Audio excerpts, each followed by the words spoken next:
to the Alaskan backcountry. If you're new to the channel, we are the Lifestyle Overland family. I'm Kevin, this is my wife Sarah, and this is my 9-year-old daughter Caroline. In this series, we've been exploring Alaska in an outfitted Tacoma by Alaska Overlander, and our story picks up where we last left you, camped 70 miles northeast of Fairbanks.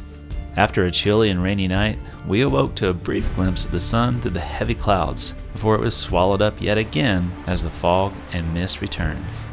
No surprise here, since moody weather is a constant companion this time of year in the North Country, but the forecast continued to insist better weather was coming. Until then, coffee would have to suffice to warm us up.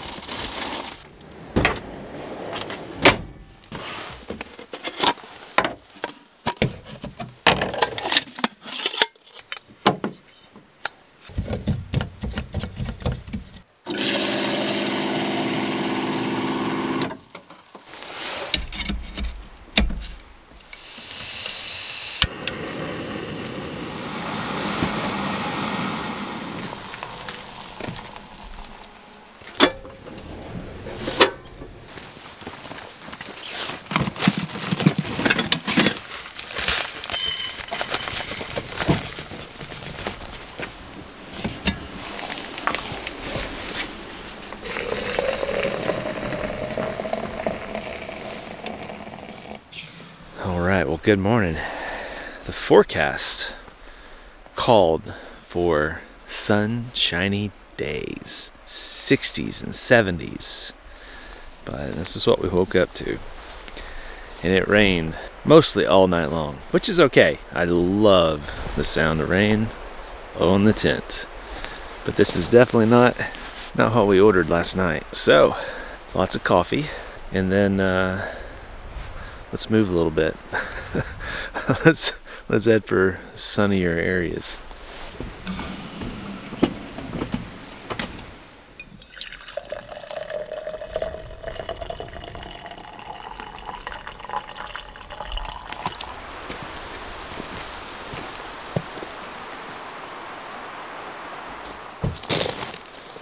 This is our third trip to Alaska, and this time around our strategy is to embrace curiosity and simply explore whatever side trail looks interesting along the way.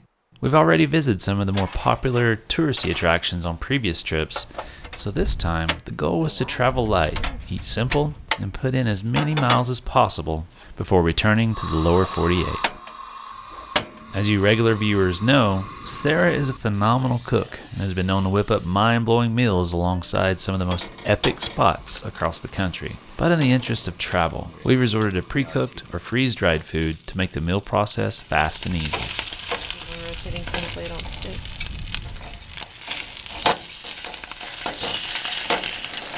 How's the little egg bite thing? Good. I turned it over to kind of warm up the top back up for you. I gotta be honest though, after one bite of these quote-unquote pre-cooked egg bites, I was questioning our decision just a bit. You can taste the feta cheese and... But at least the sausage and coffee was hitting the spot. Cheers. Get baby girl out and cook some food at her. I guess so. Guess I'll give her some cereal. That's all we have to say to that.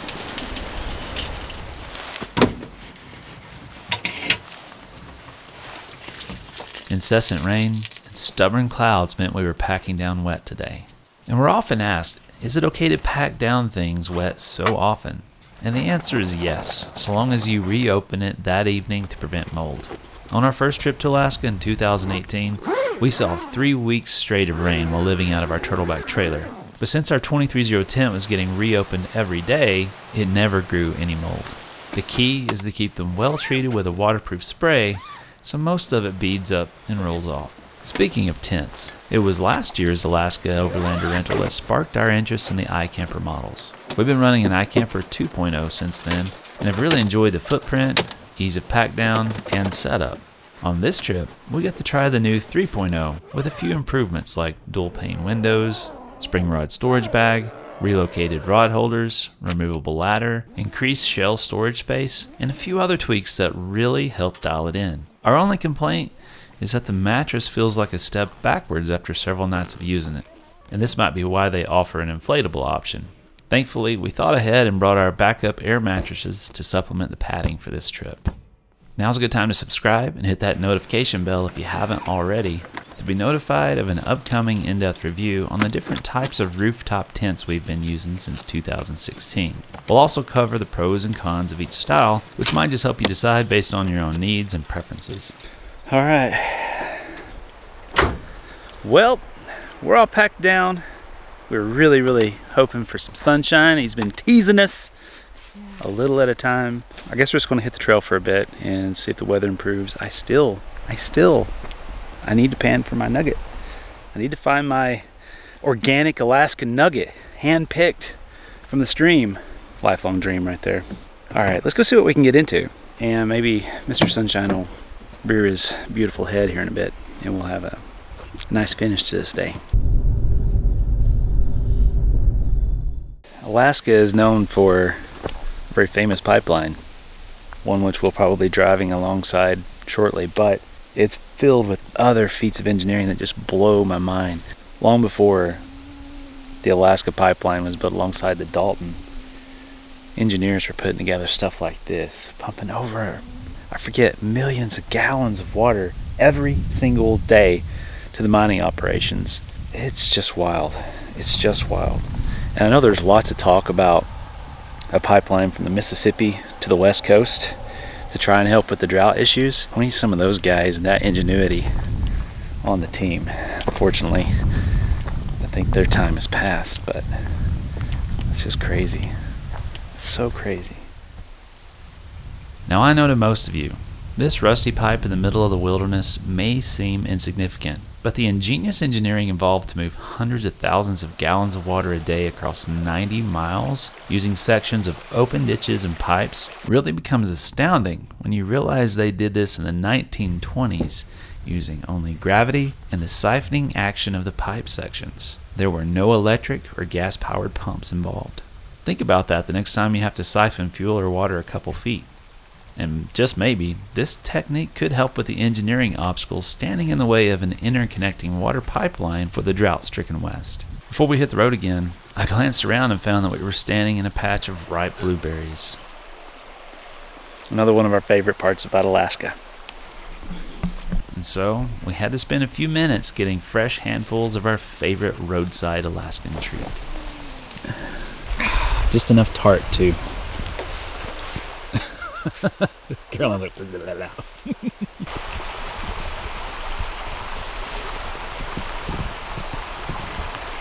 Pardon the flashback, but picking these with Caroline brought back some sweet memories along the Denali Highway from 2018. Isn't it crazy how fast she's grown? Look. I know. A little snacky snack.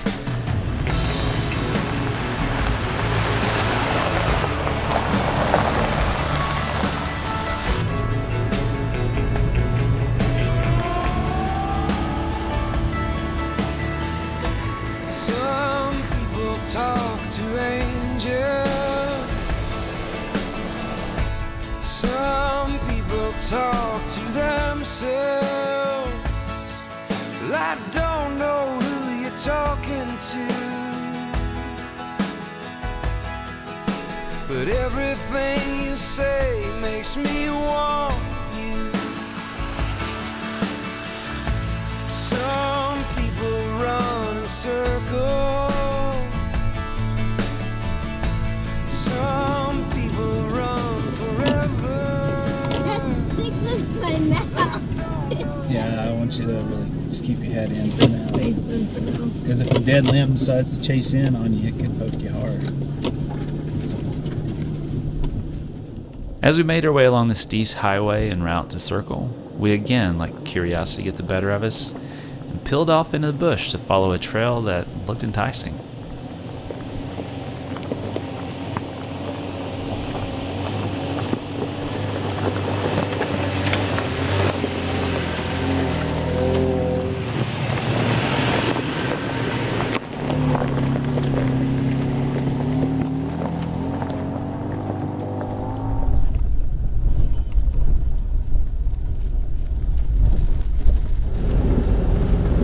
go. Up, up, and away. We've left the trees behind too. I know.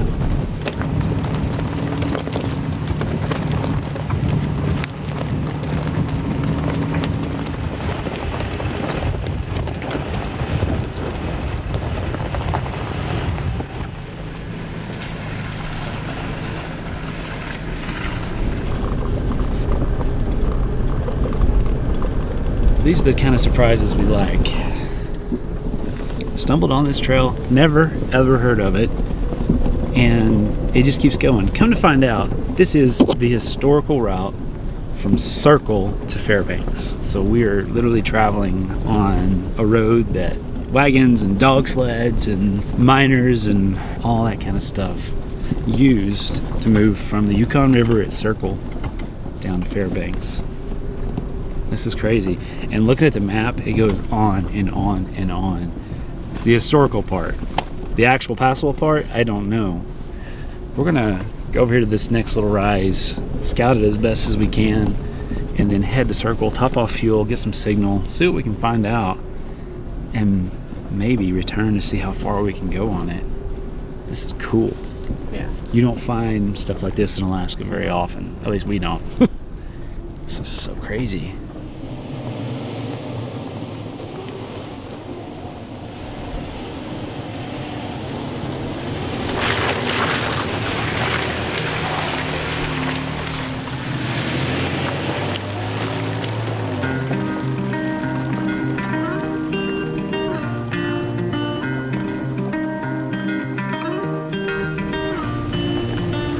I got a fire in me, you're gonna set to burn. We got a world to see, and all the time to learn. Oh, hey. Let's set out on our road. Hey. We'll see how far we can go.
So we were not expecting such an extensive opportunity when it comes to a trail.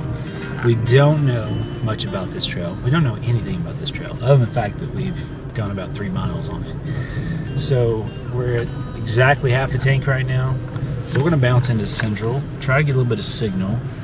I've already sent a satellite text off to Craig to see if he knows anything about this place. Top everything off, and then maybe, no promises, we'll see how far we can go on it. If reports come back that it's impassable, you know, not much further from what we've already experienced, we'll call it good. But what a cool find. What an awesome find. And there's a couple epic camps out here that we'll have to revisit when it's not nasty. Right now we got more clouds moving in, more rain moving in, and it just gives it that moody Alaska vibe. You just never know what kind of mood she's gonna be in, but it's alright because she's pretty. She might be moody, but she sure is pretty. Somebody actually lives up here. Look at that. Not 5 minutes after I recorded that with the crazy clouds and stuff. Look. And that would be Craig. He's helping us research over satellite text messaging. Gosh. If you don't like the weather in Alaska, wait 5 minutes, because it'll change.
While our fuel wasn't dangerously low just yet, we knew that there was still some ground to cover before we hit the next fuel stop, and didn't want to commit to travel down an unknown route without first topping off. So, we backtracked to the main road and made our way towards the historical town of Circle, Alaska, located on the banks of the Yukon River, where we knew fuel should be available. Or at least we hoped it would be available. A few hours and one gorgeous drive later, we unceremoniously arrived in Circle, Alaska. Established in 1893 when gold was discovered in the nearby Birch Creek, miners from the 40 Mile River in Canada were grub-staked by none other than my own relative Jack McHouston, who later built a 2-story log store and warehouse in this very town. I'm not gonna lie, it seriously gives me chills every time I cross paths with Jack, and this is no exception. You'll have to watch our 2018 adventures in the Yukon to see where I first stumbled upon this family member who historians call the father of the Yukon.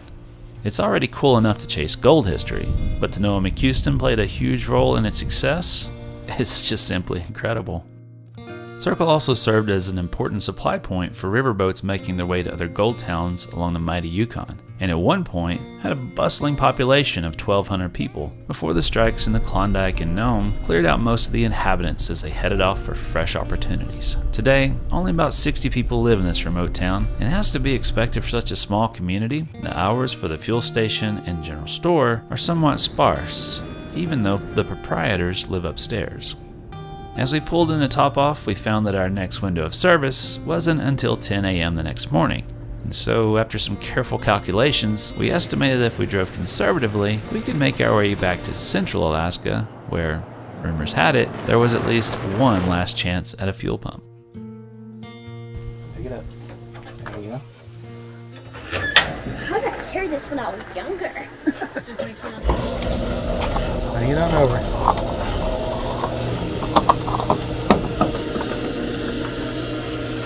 There you go. Okay. Okay. Squeeze it. All the way. Squeeze hard. There you go. Now let it go. Now let it go. Okay. Make sure it doesn't fall out. Stay right there.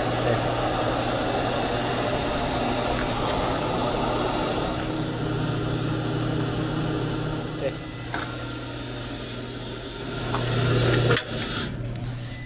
Hang it up. pick it back up in there.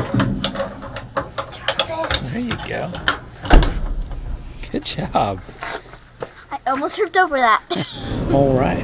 Well, that was about as close as we've gotten to run out of fuel so far.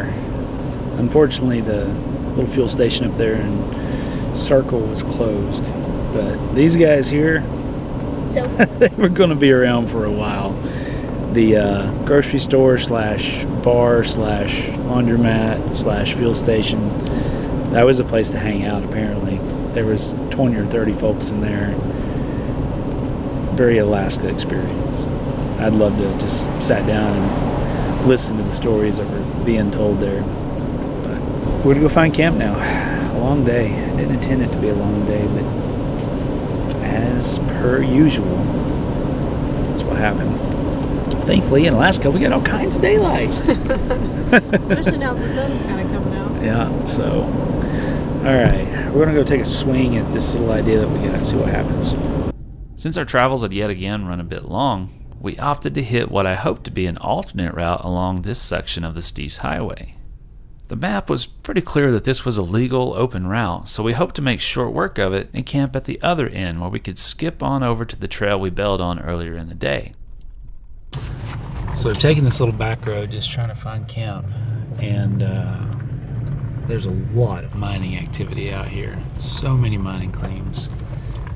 And we're kind of just driving through them now. This is still a legal road, but it just goes right through the middle of some of these guys' spots. It's crazy. Little did we know that things would get a bit hairier than we had hoped for, and our travel slowed to a crawl as we picked our way through a very old, mostly abandoned trail. Now, I do try to film everything I can, but we've been on the road for 13 hours, and it was simply time to push through and find camp. So you just have to take my word that this was one touch-and-go trail. After another couple hours, the trail disappeared, and we found ourselves following a faint set of four-wheeler tracks along the creek bed in hopes of picking it back up. Well, this trail has just gotten worse and worse and worse, and now it's... I don't even know where it is.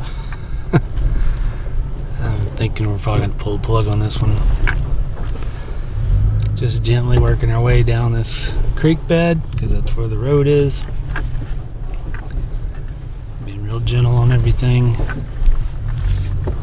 Trying not to get hung on anything. And where should I turn around? I just don't see anything hopeful ahead.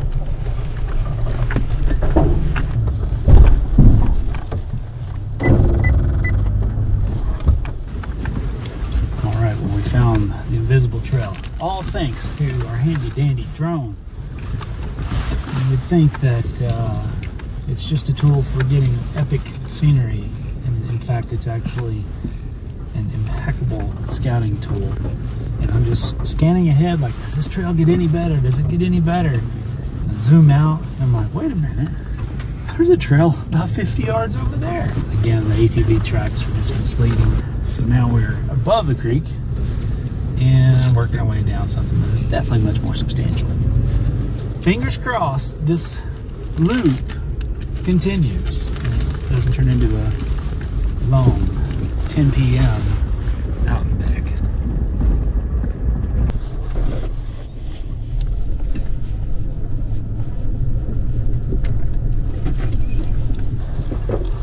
Back in the river again.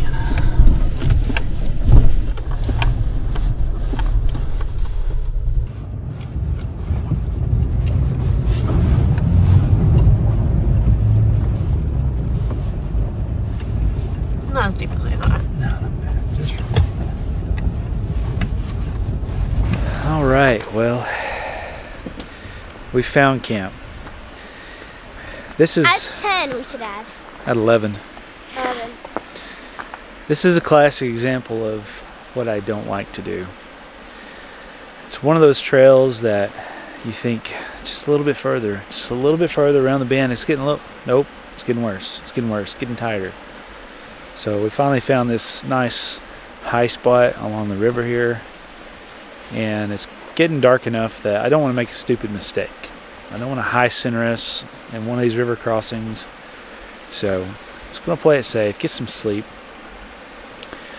throw some fresh eyes on it in the morning, probably send the drone up first thing, scout ahead. We know we can go that way. I don't know if we can go that way. So this is not my favorite position to be in right now, between a rock and a hard trail. So we're gonna make the best of it though. Like I said, get some sleep, reboot, refresh, fresh eyes in the morning. We have no rain in the forecast, so I'm not worried about the river levels. We'll go from there. Stay tuned. I am bummed though. I drove through some really cool stuff without filming it, just because I wanted to get my family in a safe spot for the night. So we might have to revisit this one once we confirm it's actually passable. But if we have to go the other way, you get to see it anyhow. Alright, bedtime.